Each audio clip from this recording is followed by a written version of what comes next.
por exemplo, tem uma coisa que eu descobri recentemente que eu fiquei assustado com o destino do mundo. Tem um monte de gente que tem medo de panela de pressão.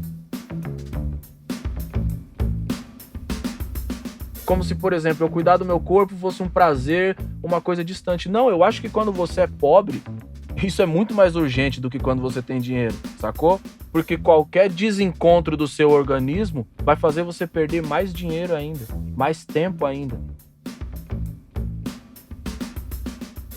No meio dessa construção, eu magoei muita gente de maneira que eu não deveria ter me magoado. Eu deveria ter estado mais sensível para perceber que meu esforço era para cuidar melhor delas.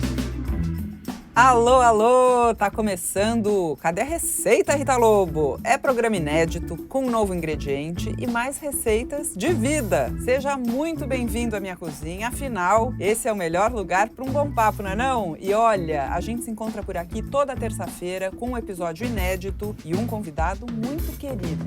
Então, pode entrar que essa cozinha aqui também é sua. Cadê a Receita, Rita Lobo? Apoio Azeite Andorinha. E hoje a lista de ingredientes tá demais. Anota aí! Centenas de músicas, prêmios e shows no mundo todo. Uma bem-sucedida carreira como cantor, empresário e apresentador de TV. Uma habilidade ímpar de contar uma boa história. 35 anos de vida, 2 filhas, uma mulher maravilhosa e uma mãe referência, a Dona Jacira. Misture aí um tanto de ancestralidade, raízes e hortaliças vindas direto da horta. Salpique também um pouco de orégano, mas só se for fresco, recém-colhido. E pronto, você tem a base desse meu convidado super especial de hoje. Ah, e para finalizar, coloque aí uma super honraria que ele acabou de ganhar. O Grammy Latino pelo disco Amarelo. O nome dele é Leandro, mas pode chamar de Emicida! E para temperar ainda mais a nossa conversa, ele escolheu falar de uma planta que alegra muitos pratos. Olha aí o açafrão da terra colorindo o nosso papo! Agora vamos para o modo de preparo? Emicida, já quero começar sabendo, o que você comeu hoje? Nossa, o que eu comi hoje? Eu acabei de almoçar, pra te falar a verdade. Hoje que minha mulher tinha que apresentar um seminário, eu que fiquei na responsa de fazer o almoço. A gente comeu arroz, feijão, milho, porque a gente tinha milho aqui ainda, a gente cozinhou o milho e raspou o milho e fez ele refogado, com açafrão, inclusive. Delícia! Aliás, querido ouvinte, o açafrão da terra, nosso ingrediente de hoje, não é aquele açafrão da culinária mediterrânea, aquela especiaria super cara feita dos pistilos de uma flor específica. A gente está falando do açafrão da terra, que é primo do gengibre e também é conhecido como cúrcuma. E esse tempero foi também, de alguma forma, uma inspiração para o disco mais recente do Emicida. É isso mesmo? O amarelo também tem muito a ver com isso, né? Porque eu tenho um amigo meu, Carlos, a gente vive conversando sobre essas receitas milenar que as nega véia fazia quando a gente estava doente, que era tudo umas garrafadas, uns compostos, um monte de coisa. E a nossa favorita é uma que se chama mel de ouro. A gente adora o mel de ouro, a gente é devoto do mel de ouro, que na nossa convicção aqui, na nossa superstição, ele funciona para tudo. De mal olhado. Não, então, cadê a receita, Emicida?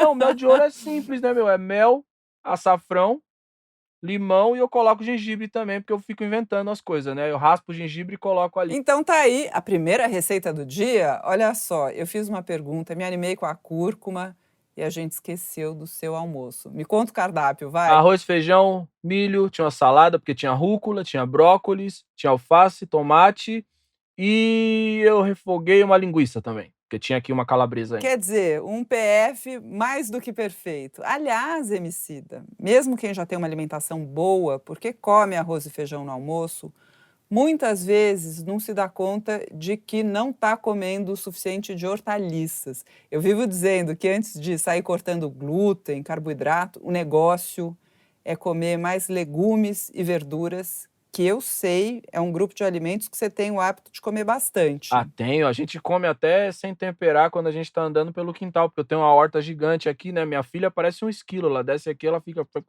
comendo, roendo tudo.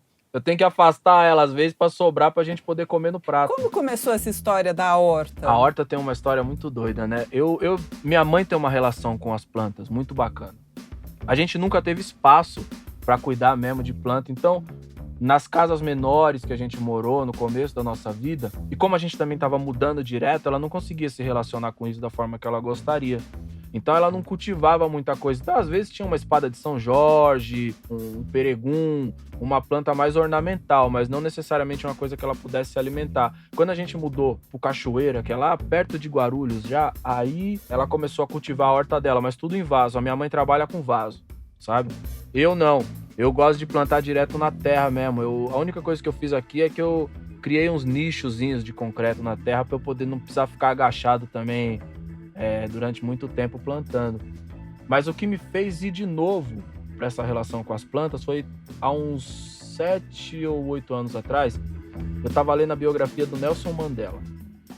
E quando eu li a biografia do Nelson Mandela, tem a passagem onde ele fala que ele estava ali na solitária, ele ficou na cadeia por 27 anos e ele entrou em conflito com os guardas porque ele começou a lutar para ter uma horta.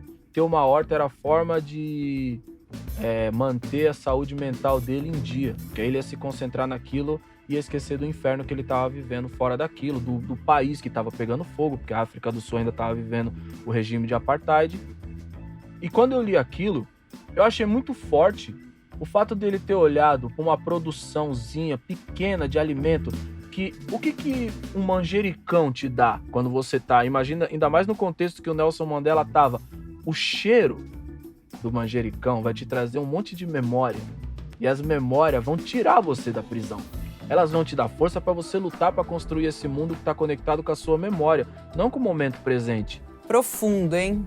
E ouvindo você falar da horta, eu lembrei de já ter ouvido você contar que na sua adolescência, talvez até um pouco mais para frente, a sua alimentação não era tão boa. Que a dona Jacira, sua mãe, até tentava, mas você disse que vivia numa espécie de deserto alimentar com muito acesso a ultraprocessados, né? Salgadinhos e poucos alimentos frescos. Como é que foi essa mudança sua de percepção? No Prisma, né, no seu podcast, você até fez um episódio inteiro falando de alimentação, criticando esse sistema alimentar que privilegia os ultraprocessados e colocando a alimentação como uma ferramenta de autocuidado. Agora você tocou num ponto que para mim é muito valioso. Porque primeiro, né? Por que eu luto? Por que eu repito isso? Por que eu falo para as pessoas que elas não podem entender, por exemplo, nossa relação com orgânicos? A gente não pode permitir que a nossa relação com comida orgânica seja uma coisa que se torne elitizada. Porque quanto melhor é a coisa que está no seu prato, melhor é a sua saúde. Se você tem menos dinheiro, você precisa se alimentar melhor. Isso é questão de sobrevivência, de manutenção, inclusive do seu bolso, sacou? Eu comecei a fazer essa leitura porque esses desertos alimentícios, aonde eu vivi durante muito tempo, comendo um monte de coisa que tinha um monte de açúcar, aí eu recebi aquela bomba de energia que eu fico eufórico e daqui a pouco eu tô, preciso de mais uma. É bem isso. Não é? Não, é isso que E o pior é que é bem isso, é verdade. é como uma droga, né? E é posicionado, assim, estrategicamente, nos lugares onde a gente está exausto, entre nossa casa e nosso trabalho. Isso vai se montando de uma maneira que parece que foi a natureza que colocou, mas não, aquilo estrategicamente aparece ali por causa do mercado. Então, pra você ter ideia, né? Eu demorava 2 horas e meia para ir, 2 horas e meia para ir do estúdio onde eu trabalhava até a minha casa. Então vamos lá, eu pegava o ônibus e o metrô e quando eu tava mais ou menos 1 hora e meia, me dava uma fome desgraçada, sabe? E aí eu parava no Terminal Santana e comia um monte de porcaria, porque tinha um monte de lojinha de porcaria, uns biscoitos esquisitos, um monte de doce esquisito. Eu comia aquilo ali, chegava em casa, não almoçava, não jantava, sabe?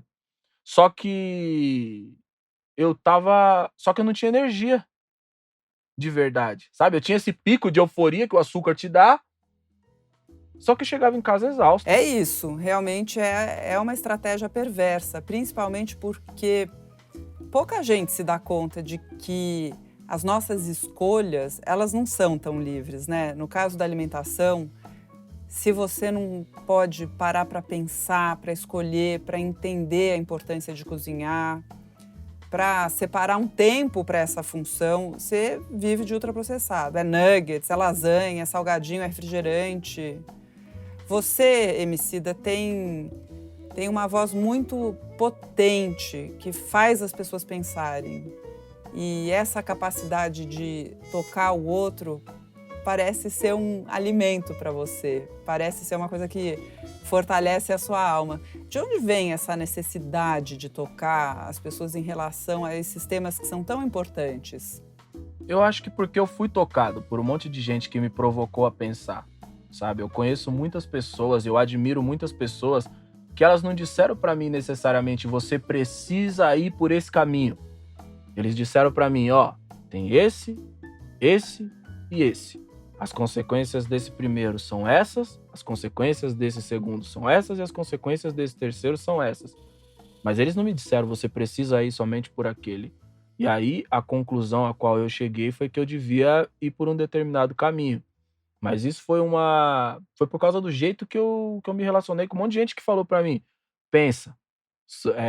E eu gosto de falar de pensamento como uma coisa que você sugere, não como se você estivesse impondo isso para as pessoas, como se as pessoas fossem burras, sabe?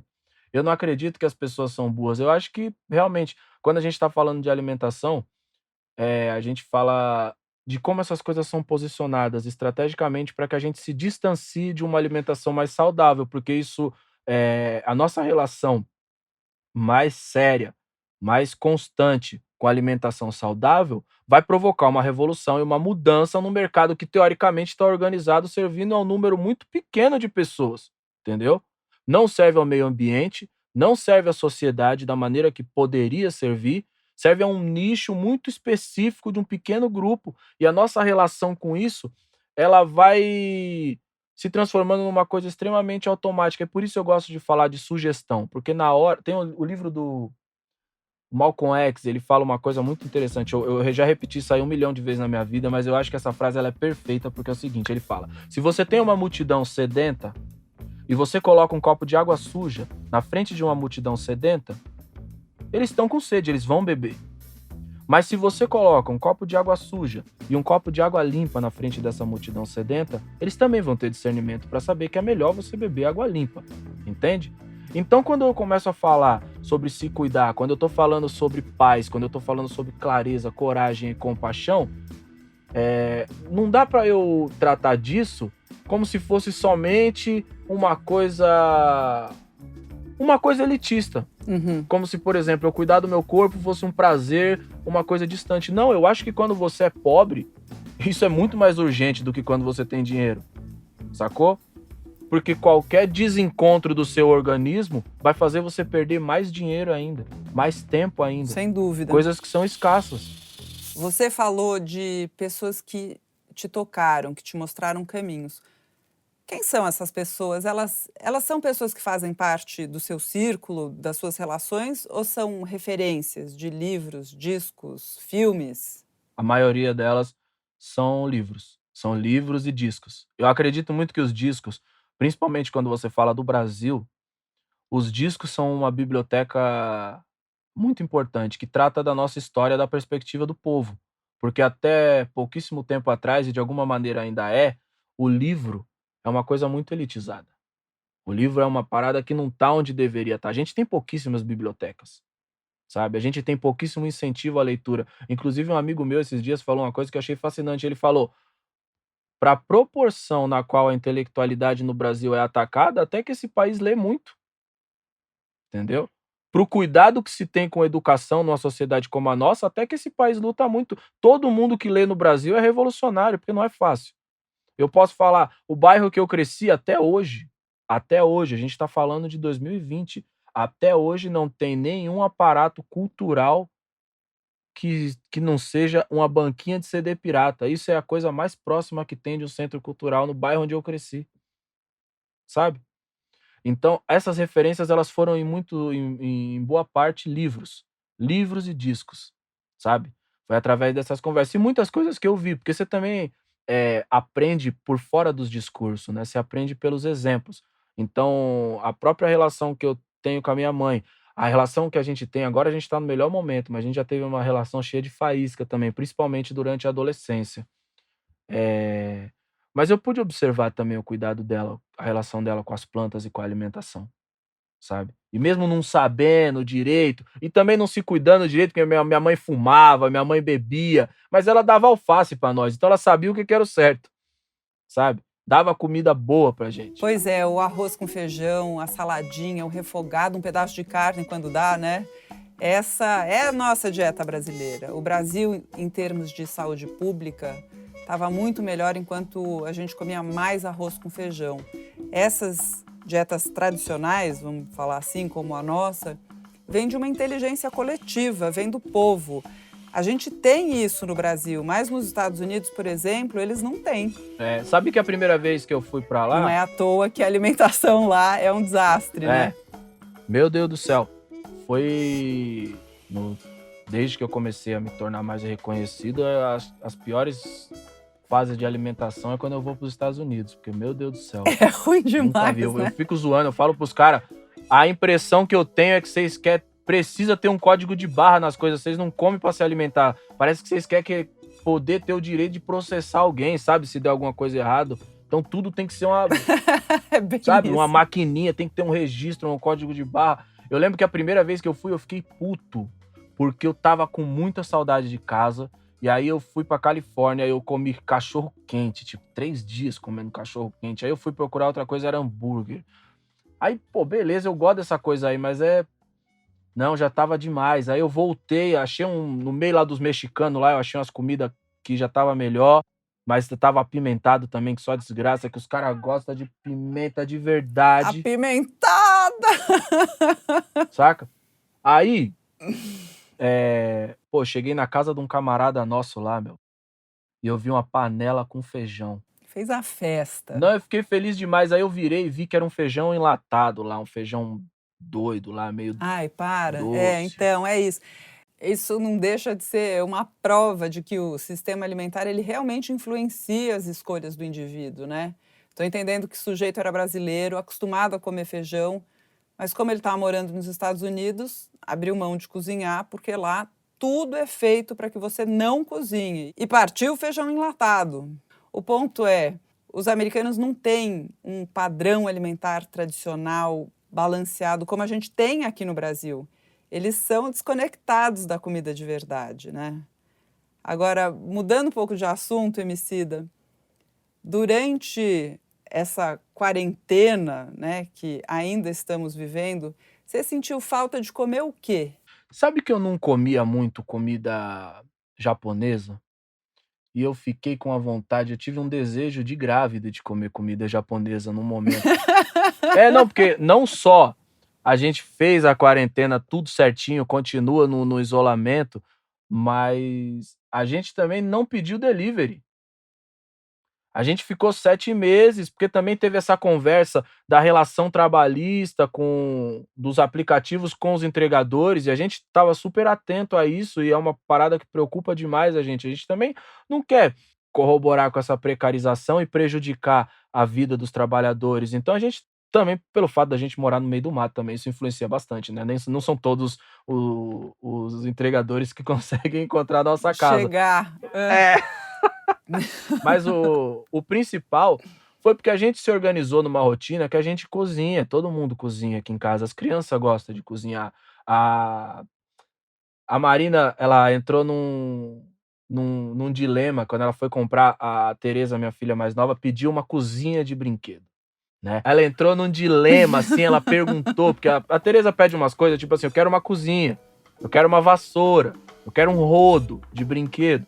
E aí ela... Criança, né? Mas é bem comum de criança, sim, né? E aí ela entrou num dilema que é tipo assim, pô, será que você não tá induzindo ela a acreditar que esses são os papéis pré-determinados pra uma mulher? Aí eu falei pra ela assim, eu acho que isso seria uma verdade se ela não visse todo mundo fazendo tudo na casa dela, Sacou? Então, se ela vê o pai dela lavando um banheiro, se ela vê o pai dela fazendo comida, é muito legal, ela tem um avental pequenininho, que a gente vai fazer comida, ela vai, coloca o avental dela pequenininho, aí ela vai ali, ela pede, eu posso ajudar? A minha mais velha, a Estela, também faz a mesma coisa. Não, então vamos ajudar. A gente, desde o começo, né, teve um trabalho de escola da minha filha mais velha, que a gente tinha que elaborar os princípios do que a gente tinha que, e uma forma de conduzir a experiência da família na quarentena. E a gente chegou nos pilares que era afeto, união, trabalho em equipe, estar atento ao outro. E a gente, já na primeira semana, organizou isso aí e a gente conseguiu cumprir isso. Então, acho que a gente atravessou isso com 100% de acerto. Eu tive esse desejo de comer comida japonesa, que eu nem era tão fã, mas eu fiquei com muita saudade, porque me veio a sensação também de ir na rua e passear e andar despretensiosamente na rua, me veio essa saudade de comer comida japonesa. Mas aí a Marina, ela fez, sabia? Ela comprou uns peixes ali, Ah, jura? ela Fez ela um comprou sushi, sashimi? os negócios do Vietnã, ela fez mais, ela fez os rolinhos do Vietnã e tudo mais, Uau! fez o prato do Vietnã, que aí encheu meu olho de água, assim, eu falei, não, tá tudo certo, mano, entendeu? Você sabe que aqui em casa a gente também ficou com muita saudade de comida japonesa. Quando a gente se deu conta que estava uns tempos sem comprar e comer nenhum tipo de peixe, nossa, a nossa cozinha virou uma peixaria. A gente teve a mesma fase aqui, na hora que, não, meu, vamos comer peixe. E aí entrou, que venham os peixes. Aí veio peixe, camarão, Veio polvo! a gente nunca tinha feito polvo. É, aqui também. Aí dali eu ficar no YouTube vendo os caras fazendo polvo. E fez na panela de pressão? Como é que você fez o polvo? Eu fiz ele primeiro você deixa ele um pouco na panela de pressão e depois eu levei ele pra grelha. Certo, fez um grelhadinho. E você tem essa grelha externa, assim, em casa ou na cozinha mesmo? Não, tenho externa. Ah, morar em casa, no meio do mato, tem essa enorme vantagem, né? Super, não. Aí eu consegui fazer ali, a gente fez polvo, com o que foi mesmo? Polvo com legume salteado. E ficou bom? Ou ficou chicletudo? Fala a verdade. Não, um ficou chicletudo. É. Sabe qual? Mas o tentáculo dele ficou bom, ficou perfeito. Agora, aquela parte maiorzinha dele assim, ó, a cabeça, aquilo ali é a cabeça. Mas fica meio fica duro mesmo, né? Aquilo é borrachudo sempre, né? É mais borrachudo. O negócio é fazer um vinagrete, bem picadinho. Já comi nos restaurantes legal também, que eu achei que aquilo tava meio borrachudo, então acho que o borrachudo é o padrão. O povo é borrachudo por excelência. Mas acertei. E temperou só com limãozinho? Sim, sal e limão. Aí, umas coisinhas que nós jogamos daqui também, que nós põe orégano em tudo, né? Ih, tá na fase do orégano. Descobriu o orégano fresco, ficou louco, o louco do orégano. Não, a gente é o louco do orégano e do manjericão. Entendeu? Tudo a gente quer colocar orégano e manjericão. Não, mas essa fase do orégano, ela tem 10 anos, tá? Mas e aí, você usa orégano pra cozinhar ou pra polvilhar, assim, pra finalizar os pratos? Pra finalizar. Então, que curioso isso, porque eu uso pouco orégano, assim, na comida. Tá errada você tá errada. Você devia usar mais orégano. Eu tô errada. Mas eu tô errada em tanta coisa. O orégano não é nada, meu filho. O orégano é só o começo, se você quiser começar com essa lista. Mas, por outro lado, o orégano, o alecrim, a sálvia, o tomilho também, essas são ervas que, na cozinha tradicional, assim, são usadas para cozinhar, ou seja, elas vão para o forno, vão para a panela, porque elas ficam melhores quando elas passam por um método de cozimento. É diferente da salsinha, do manjericão, o endro, que são ervas que não gostam do calor. Elas são mais usadas para finalizar os pratos, né? Mas Emicida, tanto na vida como na cozinha, tá aqui para quê? Para fazer a gente repensar os padrões. Você sabe que eu não dou muita confiança pro tomilho? Por quê, coitado? Eu não sei, eu tenho uma coisa de assim, eu acho que o tomilho, ele é tipo... Puta, ele queria ser um orégano. Sabe? Eu não sei. Então eu vou dar uma dica. Você não me pediu, mas vou dar uma dica. Não, me dê a dica. O tomilho, ele funciona maravilhosamente bem com carne vermelha. Então, quando você for fazer uma picanha na brasa, ou quando você for assar uma carne, ou for fazer uma carne de panela, você taca o tomilho. Você vai ver que combinação de sabor incrível. Porque tem isso das ervas também. Por exemplo, se você... tem algumas que são mais versáteis, assim. Mas você vai fazer uma coisa com, sei lá, que tenha molho branco. Se você coloca manjericão, não combina. Não. Você coloca, entendeu? Você pode colocar sálvia. Sálvia combina. Então tem um pouco dessa coisa de combinação de sabores também, né? Olha aqui nós trocando a receita, bem.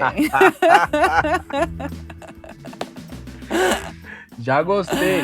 Aliás, Vou dar essa chance pro tomilho. aliás, aqui não tem receita. Vamos lá, dá uma chance pro tomilho, eu dou uma chance pro orégano. Confia. E eu costumo dizer, não, se você me vir falando isso, agora você vai falar, ela é louca, coitada, sabe nada de comida. Eu costumo dizer que orégano é a única erva que eu prefiro seca do que fresca. Meu Pronto, Deus! Você tá dizendo isso na minha frente? Tá dizendo isso na minha... Pra mim, eu sou devoto do orégano, não sou fã, não sou admirador. Eu acredito que o orégano, ele guarda a salvação da humanidade. Eu tô adorando esse troca-troca de receita, de tempero, e já já eu volto com o Emicida, que além de rapper e empresário, é um baita cozinheiro.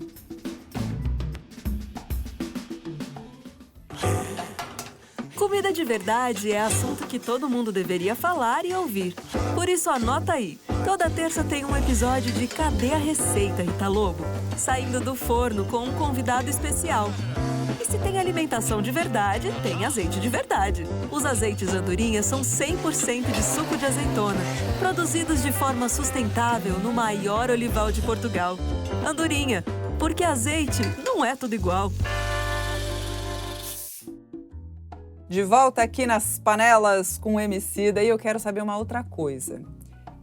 Em 2020, esse ano doido, você acha que a pandemia te aproximou mais da cozinha ou não? Não, eu acho que pra gente não teve esse choque, porque a gente já tem o hábito de cozinhar porque a gente gosta. Então a gente não tem essa relação. Por exemplo, tem uma coisa que eu descobri recentemente, que eu fiquei assustado com o destino do mundo. Tem um monte de gente que tem medo de panela de pressão.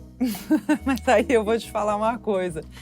Medo da panela de pressão, eu entendo completamente, sabia? O que me preocupa, ou como você diz, o que me deixa assustada com o destino do mundo, é que as pessoas têm medo da cozinha, e não pela faca ou pelo fogo, mas medo de errar, medo de passar vergonha, sabe? Então, falando aqui especificamente aqui de casa, a gente entende também que a cozinha, ela também tem o seu risco ali, mas eu acho que isso faz parte, isso enriquece muito nossa relação também dentro de casa. Porque é no momento desse experimento ali que a gente tá conversando, trocando ideias sobre Deus e o mundo, e a gente às vezes, até por conversar demais, deixa passar uma coisa do ponto, perde um ingrediente que a gente deveria ter colocado, e aí você não criou o prato que é digno do Michelin, mas você criou um momento e você viveu uma coisa interessante ali, você viveu uma coisa memorável que você vai lembrar daquilo pra sempre. Eu tenho um monte de história no meu coração de receita que deu errado e de uns momentos que a gente riu demais. É bem isso, né? Na cozinha a quatro mãos a gente cria momentos, coisas que a gente vai lembrar pra sempre. Agora, Emicida, vou mudar aqui o rumo da conversa. Queria saber um pouco sobre um lado espiritual. Você parece um cara muito calmo, assim. Você medita? Medito, consegui agora. Esse ano também foi o ano da meditação pra mim. De eu parar 5 minutos, 10 minutinhos, me concentrar na minha respiração, e isso me ajudou muito a atravessar esse ano, sabe? Me ajudou muito, consegui esvaziar a cabeça, consegui deixar dentro da minha cabeça só o que eu quero que fique dentro da minha cabeça, porque esse é um grande desafio, né? A melhor forma de ficar lembrando das coisas é tentar esquecer elas, e a gente tem que aprender a desapegar, deixar as coisas passarem, porque os pensamentos eles vêm e vão. Se a gente agarra um, a gente vai começar a ficar acumulando um monte de coisa ali. É verdade. E eu sei que você tinha, antes da pandemia, um ritmo de vida muito acelerado, de viagens, shows, o Papo de Segunda no GNT, enfim. A pergunta é, desacelerar foi numa boa? Eu acho que com a minha história de vida acontece uma coisa que é o seguinte: eu venho de uma experiência de muita pobreza, de muita escassez. E aí eu acho que a pior coisa da experiência de pobreza é naturalização da desumanidade, sabe? Então você mora num bairro que é extremamente violento e você vê um crime violento acontecer e você, pela frequência com que aquilo acontece, você é levado a acreditar que aquilo faz parte da vida. E isso precisa ser aceitado e a vida que segue, sabe? Isso, cada um desses episódios vai corroendo o que de mais bonito o ser humano tem, que é a humanidade, essa coisa que liga todos nós. Então você vai trabalhando, vivendo, entrando no modo avião, onde você vai ficando indiferente ao monte de sofrimento que está ao seu redor, sabe? No momento em que você começa, no meu caso, né, a ter uma ascensão profissional, um reconhecimento, você tem dinheiro para você pagar as suas contas, cuidar melhor da sua família, você também tem um fantasma que persegue você, um monstro que está atrás de você dia após dia, dizendo para você: você não pode parar, você precisa correr, porque senão você vai voltar para aquela situação de pobreza, de miséria, que você tem tantos traumas e que perseguiu toda a sua família ao longo de todas as gerações dela, sabe? Então, esse fantasma me colocou num modo avião para muitos sentimentos de pessoas que estavam ao meu redor que eu também sei que no decorrer disso, no meio dessa construção, eu magoei muita gente de maneira que eu não deveria ter me magoado, eu deveria ter estado mais sensível para perceber que meu esforço era para cuidar melhor delas, mas cuidar melhor delas também exigia que eu tivesse mais aberto e mais sensível para ouvir que às vezes tudo que elas precisavam é que eu parasse 15 minutos para conversar um pouquinho mais com elas, sabe?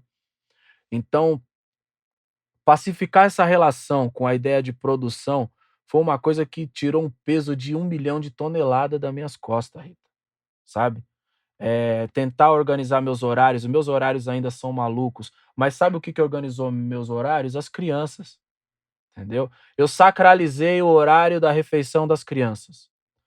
A partir do momento que o horário da refeição das crianças e o horário de dormir delas está sacralizado, o resto do mundo precisa se adequar a isso. E é assim que eu tenho vivido já há alguns anos. Então, por exemplo, a gente está vivendo um momento de muita angústia, mas eu agradeço todos os dias porque eu estou há 7 meses almoçando todo dia, meio-dia com minhas filhas, sabe? No meio de tudo isso, eu sei que não é uma oportunidade que todas as pessoas têm, mas eu tenho muita gratidão pelo pouquinho, pelo pouco que isso significa, porque eu já fui indiferente a esse tipo de coisa, pensando que não, eu preciso correr porque minhas filhas não podem passar as mesmas necessidades que eu passei, e no meio disso, eu tive ausente de vários momentos que nunca mais vão voltar, sacou?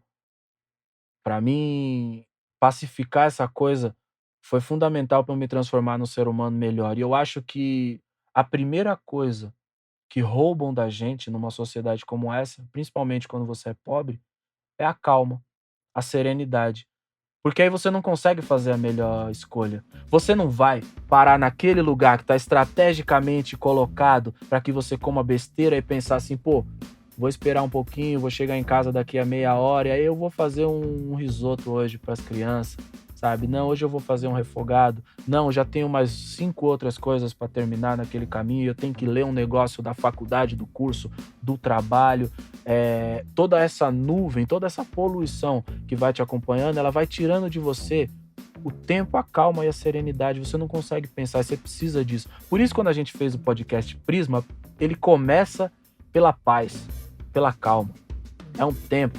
Até porque a gente está recebendo muita informação agora, muita informação. Tava vendo o filme do Herzog, aquele Lo and Behold, ele fala que todo dia hoje, e o filme é de 2016, agora já deve ter aumentado, ele diz que hoje em dia, a quantidade de informação que a gente produz, daria pra gente gravar uma pilha de CDs que vai até a Lua e volta, todos os dias. A gente não precisa de toda essa informação, sabe? A gente vive dizendo, eu gostaria que o dia tivesse 25 horas, 26 horas, 26 horas. Não, a gente não precisa de um dia de 30 horas. A gente precisa de um tempo que seja nosso, de fato.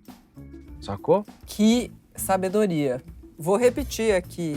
A gente não precisa de um dia de 30 horas. A gente precisa de um tempo que seja nosso de fato. Esse é o desafio, a gente pegar e reorganizar o nosso tempo para de fato, aí entra também a questão da meditação, para que quando eu tiver com a minha filha daqui a pouco, eu esteja com a minha filha daqui a pouco. Exatamente. Não em 1 milhão de compromissos dentro da minha cabeça. E Aproveito para lembrar que a cozinha, esse lugar que a gente mexe com faca, mexe com fogo, precisa prestar atenção, senão a gente se corta ou a gente se queima, é também um lugar que a gente se concentra tanto, que é um pouco meditativo, né? É um lugar para a gente estar presente, é um lugar para a gente dar um tempo para a gente, para preparar o alimento, para estar com a família, com as pessoas.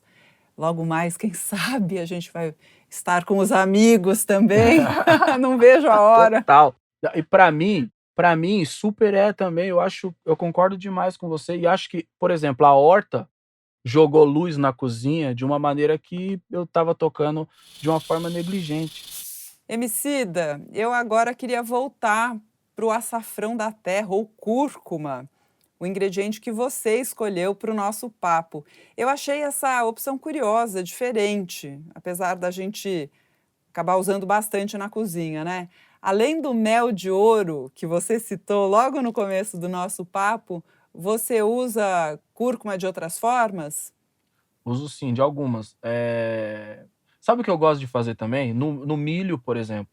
No milho que a gente fez agora no almoço, a gente jogou um pouquinho de cúrcuma. Eu gosto de cozinhar ovo e comer ele com um pouquinho de azeite, sal e um pouquinho de cúrcuma também, sabe. E às vezes, quando eu tô mais empolgado, aí eu vou tentar arriscar, tentar fazer um risoto, deixar o arroz mais amarelinho, sabe, essa coisa que mas eu não sou rei do risoto não, se eu falar que eu sou rei do risoto, eu tô mentindo. A Marina, que minha esposa, ela domina a arte do risoto, mas meu risoto ele acaba virando um arroz doce indeciso. Olha, mas você acabou de me dar uma baita ideia. A cúrcuma, ela é super usada com arroz, né? A galinhada, por exemplo, vai bastante cúrcuma. E aí você falou nesse seu risoto que vira um arroz doce. E eu fiquei pensando em fazer um arroz doce com cúrcuma, um pouquinho de cardamomo, uma pitada de canela. Você gosta de arroz doce? Rita, eu já comi arroz doce em todos os lugares do mundo. Eu sempre, todo país que eu vou, eu procuro qual que é a versão de arroz doce deles. Inclusive, esse pra mim é um critério pra saber se aquele país merece existir. Se tem um bom arroz doce ou não. Se tem arroz doce, né? Se tem arroz doce. Eu vou testar essa receita e aí eu vou postar e te mandar o resultado. Testa você também, Emicida, e depois me conta. Mas agora, me conta...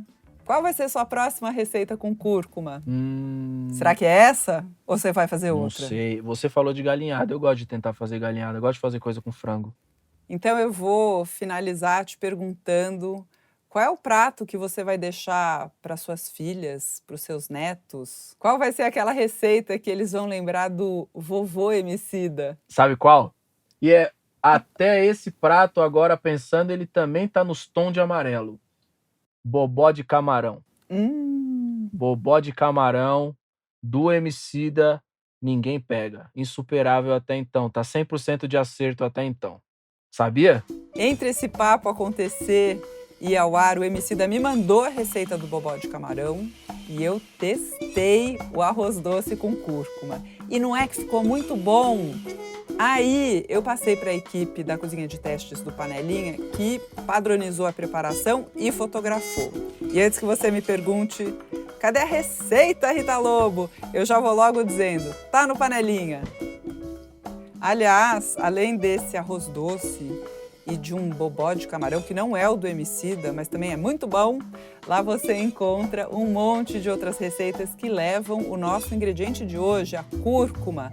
Tem até, olha que legal, uma galinhada de cuscuz marroquino que fica pronta num piscar de olhos. E claro, tem a galinhada de arroz bem tradicional também. Então, eu vou ficando por aqui, mas volto na próxima terça-feira com mais bate-papo. Antes disso, eu quero ver todo mundo preparando receitas com cúrcuma e postando nas redes sociais com a hashtag Receita Panelinha. Eu vou amar ver o amarelo cúrcuma iluminando os pratos por aí. Semana que vem eu volto com mais um episódio inédito. Cadê a receita, Rita Lobo? É uma realização do Panelinha com produção da Trovão Mídia. A edição de som e a trilha sonora são do Arthur Decloé. E esse podcast tem o apoio do Azeite Andorinha.